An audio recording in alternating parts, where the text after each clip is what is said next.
So first and foremost, I just want you guys to take a quick look into the centre of your screen.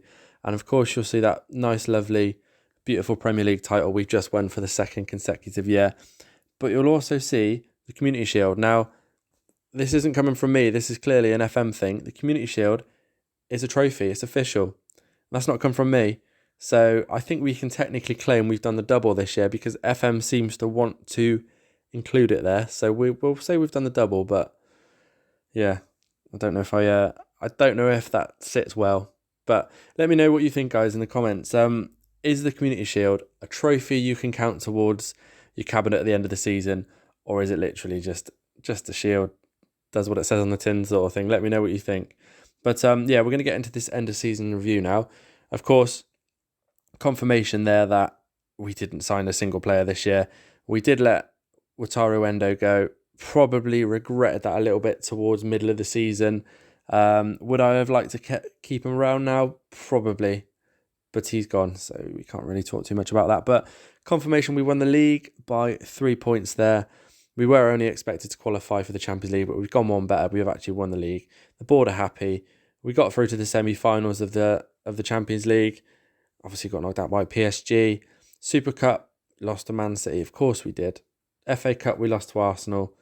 Carabao Cup, we lost to Tottenham. And we won the Community Shield on penalties. So yeah, hopefully next year we'll win a domestic cup. I feel like that's the only thing that's escaped us so far.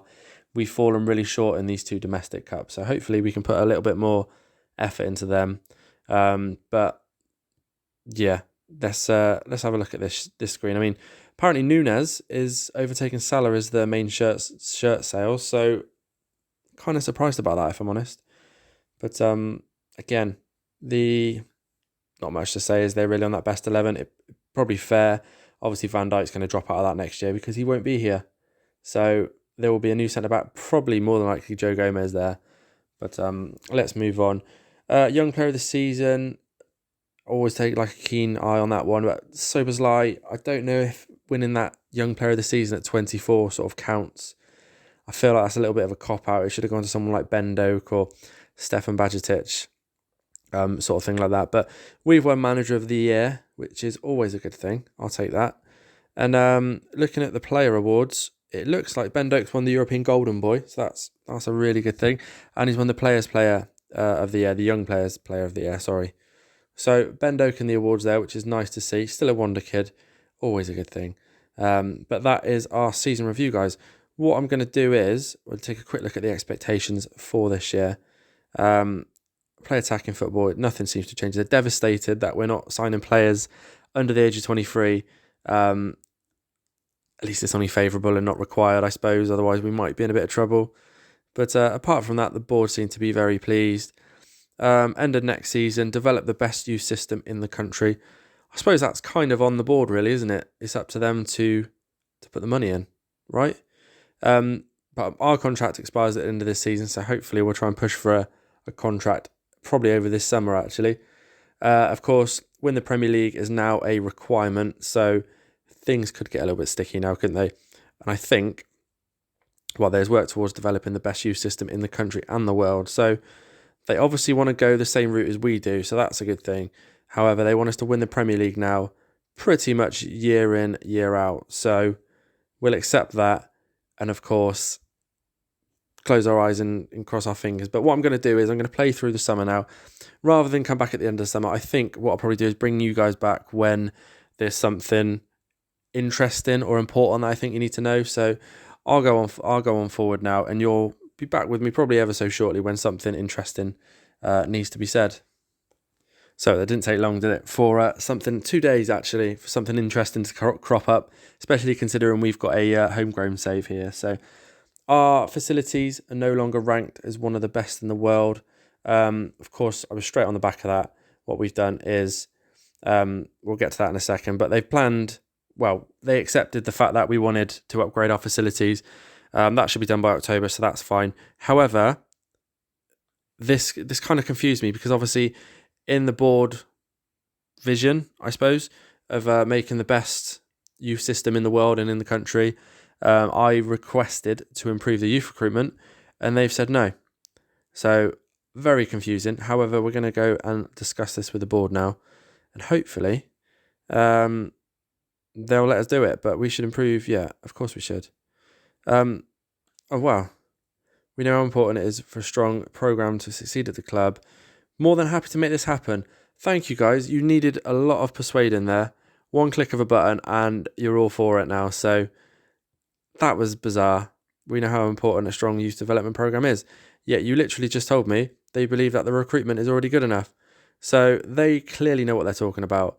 Let's just take a quick look at those facilities now. And we've, of course, got a state-of-the-art youth. We haven't got state-of-the-art training facilities, but of course we've got that planned in for October, and of course both exceptional academy and youth recruitment now, so hopefully that'll help us bring through even more wonder kids in the future. So I was talking about it earlier in the video, this new contract. So the board decided to come to me for a new contract, did not have to go to them, which is quite nice. However, they offered us a 4-year contract. We were currently on 190,000 per week. They offered us 190,000 per week. Apparently, negotiation is not something the Liverpool board are familiar with. I did ask for 200. They said no. I asked for 195 or 195. They said no. So I kind of reluctantly had to agree at 190. So no wage rise, just literally another 4 years or 3 to taking me to 2029. But yeah, for the sake of my job and keeping it, I kind of reluctantly agreed in the end. But that's one less thing off of our list for this summer to worry about, so we can kind of crack on with keeping our players, hopefully. So we made it through to the summer without not a lot happening, really. So probably a good thing. We've had a couple of bids for a few players, but they've all been rejected. I think Joe Gomez and Curtis Jones were a couple from Tottenham.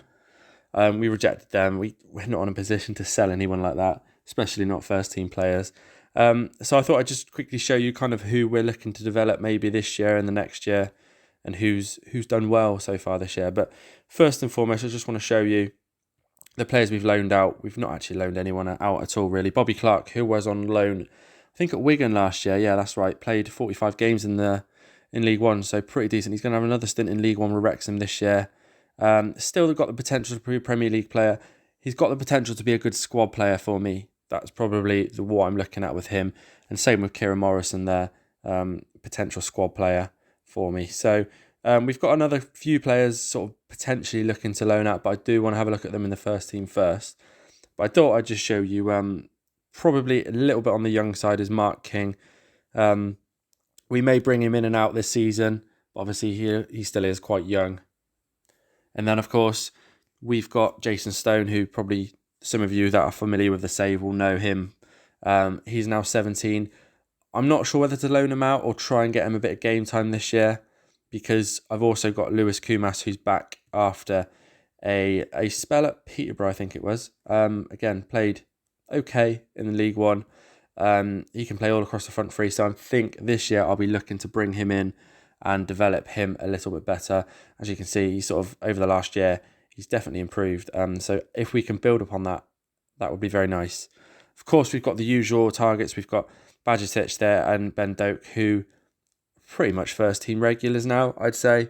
Bajcetic wanted a pay rise and I didn't want to upset him, so I just kind of gave him whatever he wanted, which is probably not the ideal negotiation scenario, but we just did it. So obviously these two here, Ben Doak and Stefan Bajcetic, will be the main focus of our developing, should we say, over this year.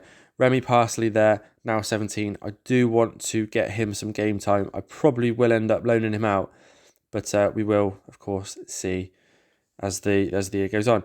Looking down the list, we've got Nathan Millward. That is a is a defender, a very tall defender, which is always handy. Again, probably a little bit too young, but we will probably look to give him a bit of game time here and there. Obviously, the players under sort of 17, 18, we probably won't look to do much with them this year at all. Probably bring him in for the lesser cup games and that. So that's the plan. Carter Pennington, however, now is 18.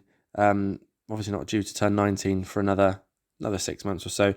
He will be probably quite a focal point of this year. He will probably be my obviously 3.5 star current ability. He's not going to be amazing. However, if you look at our team, we've, apart from Konate and Gomez there, we've not really got any proper centre-backs. Obviously, we've got Millward coming through that we just touched upon.